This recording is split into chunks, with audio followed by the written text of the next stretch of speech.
Hi everybody, today we are looking at Act 2 Scene 3 of Othello, and this is the second video on this scene.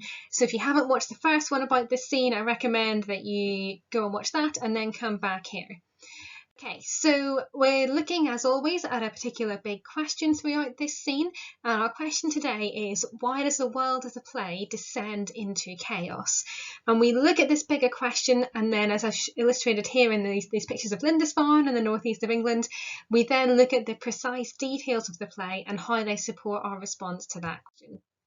But where are we in terms of the plot? Well, we've had the marriage of Othello and Desdemona. Everybody has decamped to Cyprus in order to fight the Turkish army and to secure the garrison at Cyprus against the Turkish forces.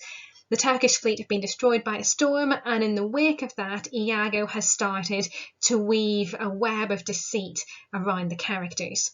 We've had a celebration announced of Othello and Desdemona's wedding and also of the defeat of Cyprus. And now, represented not particularly well, but I've done my best here, represented by these bubbles, we've got a descent into chaos. I'm not going to look at the whole of this section of Act 2, Scene 3, but we are going to zoom in on particular aspects of it to look at this chaos in a bit more detail. So at the start of the scene, Othello and Desdemona have gone off to their wedding chamber and they have left Cassio in charge, and then Iago starts to get Cassio drunk. Now Cassio says that he can't drink very much, that he's got a strange infirmity, which means he can't hold his drink. And Iago plies him with drink and says, look, everyone else is drinking, it's a special occasion, you've got to. That typical kind of teenage peer pressure. Cassio gives into this and he starts to drink. And he becomes more and more drunk, and the alcohol acts very quickly on him. And as Cassio becomes drunk, Iago starts to talk to Montano, and he sows seeds of poison about Cassio's reputation, and he tries to destroy any good thoughts that people have about Cassio. So Iago says to Montano, you see this fellow that has gone before, talking about Cassio, he is a soldier fit to stand by Caesar, as in he's an incredible military leader. Now we know Iago doesn't think that about Cassio. He's called him a spinster. He said that he doesn't know anything about war, but here Iago pretends to admire Cassio.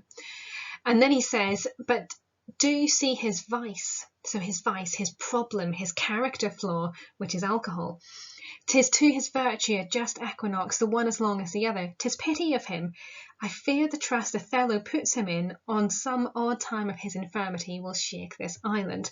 So what Iago's saying is that Cassio's been promoted to be Othello's lieutenant, and he's trusted so much by Othello, but that this is a mistake on Othello's part because Cassio is going to cause a huge disaster. Which, of course, we know from previous scenes, Iago has already told Rodrigo to attack Cassio on this evening. So we know that Iago is going to provoke this kind of disaster that's going to shake the island. So that is exactly what happens. Rodrigo causes a fight, Cassio becomes enraged, he pulls his sword, there's complete chaos and disorder. In the staging of this scene, it would go dark, everyone would be running all over the place, screaming and yelling, and Montano is hurt by Cassio. And then Othello walks on. And imagine perhaps a lunchroom or a class when the teacher hasn't quite arrived yet, and the class are, chucking bits of paper and talking to each other, and it's complete chaos, and a particular teacher walks in and silence falls. That's what happens here. So Othello walks in and everything's quiet, and he says, what is the matter here? Doesn't seem like a particularly important line, but what Othello is doing is he's reasserting his authority over this chaotic scene, and it works. And Montano complains, zounds, I bleed still, I'm hurt to the death. He dies and he tries to attack Cassio. And Othello says, hold for your lives. Now this is an echo of Act 1, Scene 2, when Brabantio got the soldiers to come and try and arrest Othello for eloping with Desdemona, and Othello said, hold up your bright swords. He was asserting his control, his nobility, his integrity, his leadership of the situation. And that's what happens here. He is a respected, noble hero at this point in the play. But as the scene progresses, Othello starts to lose his control. And this leads us to our big question. Why does the world of the play descend into chaos? Well, Iago obviously causes chaos. But the real reason behind this chaos is because as Othello, the leader of society, becomes more disordered in his thinking, the rest of society breaks down as well. And Othello says, my blood begins my safer guides to rule, and passion, having my best judgment collied, essays to lead the way. So his blood and his passion, in other words, his emotion, his irrational being, is controlling his rational thought. And if you've read Jekyll and Hyde, you'll be familiar with this idea of the irrational taking over the rational.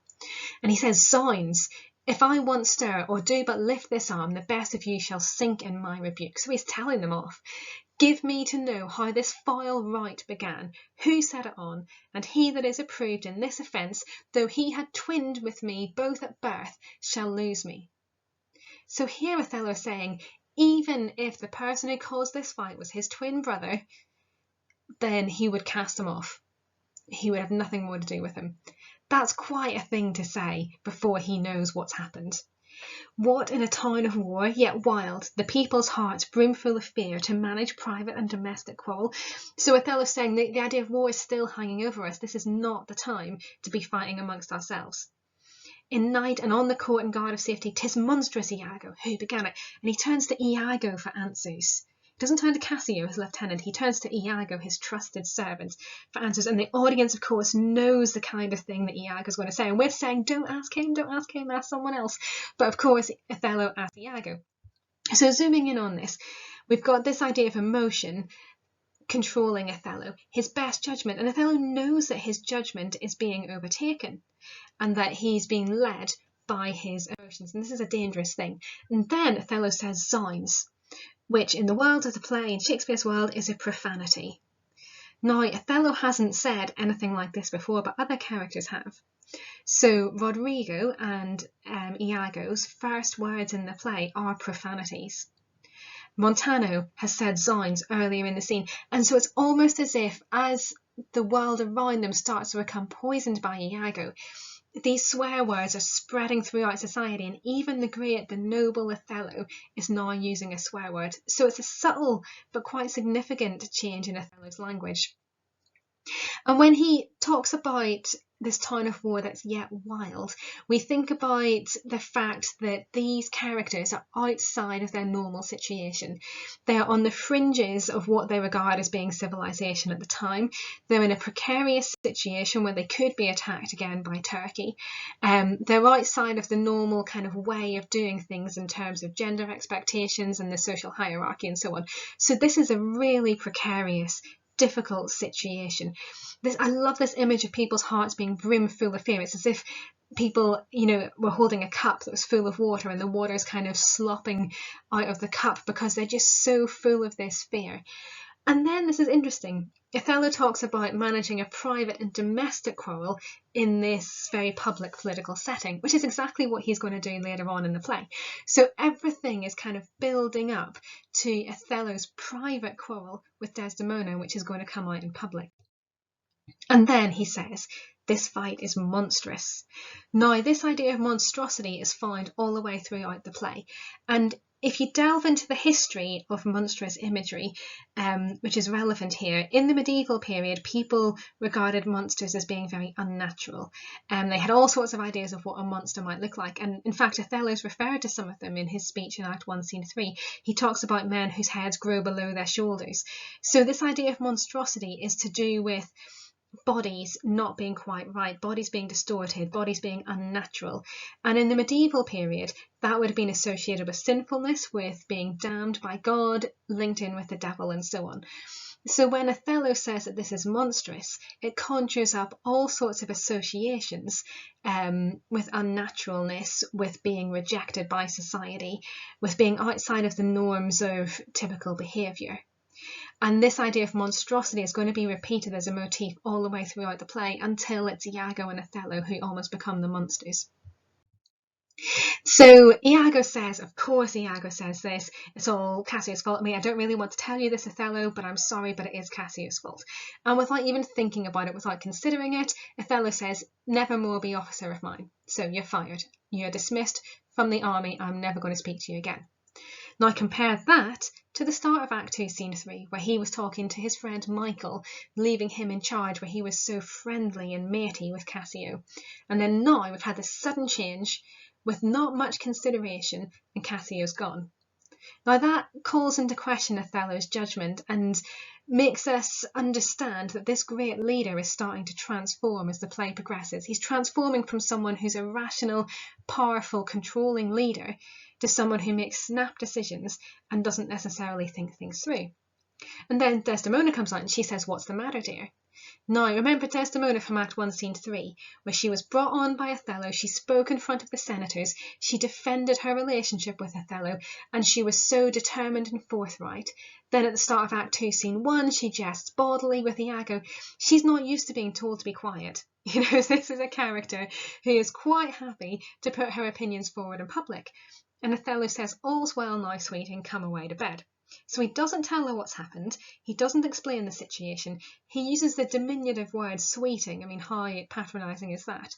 And then he tells her she's got to go back into the private realm of the bedroom. She shouldn't be in the public sphere. She needs to be in the private sphere. So Othello's relationship with Desdemona is changing as well.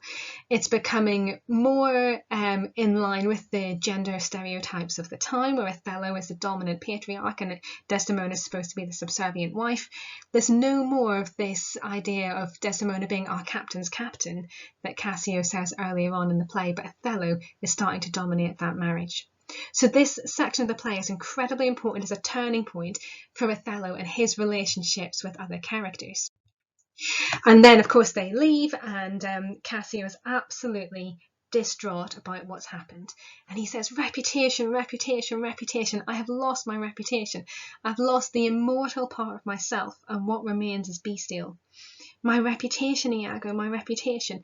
Notice that Cassio has shifted from blank verse, from that regularity and order of the iambic pentameter, to the chaos of prose, but also that he's pitching the idea of immortality, reputation, honour, nobility, integrity against this debased idea of being bestial, of being animalistic. And this is, I suppose, the moral code of the play that Cassio is articulating here. You know, at the start of the play, Othello has been presented as being animalistic by Iago, and then we learn that that's wrong, that actually Othello is one of these kind of noble characters with integrity. He's got this immortal part of himself, he's got this reputation, he's concerned about souls, and then Iago's trying to drag him down to being like a beast. And that's what Iago's done here with Cassio. It's what he's trying to do with Roderigo as well. So one of the major themes of the play is represented here in what Cassio says. So I would learn that quotation if I were you. Okay, an independent learning task for you then. So considering Act 2 as a turning point, which moves the play onto greater levels of chaos and disorder, I want you to make a list with little quotations of all the examples of chaos you can think of in the play. Think about the plot, about what happens in the text and how the characters are presented, but also consider staging. Remember Act 1, Scene 1, which was in darkness in the street? That could be symbolic of chaos. Think about how the characters speak, so when they speak in prose and when they speak in blank verse, whether they use swear words or whether they're using noble diction. So have a think about that, and hopefully I'll see you in the next video.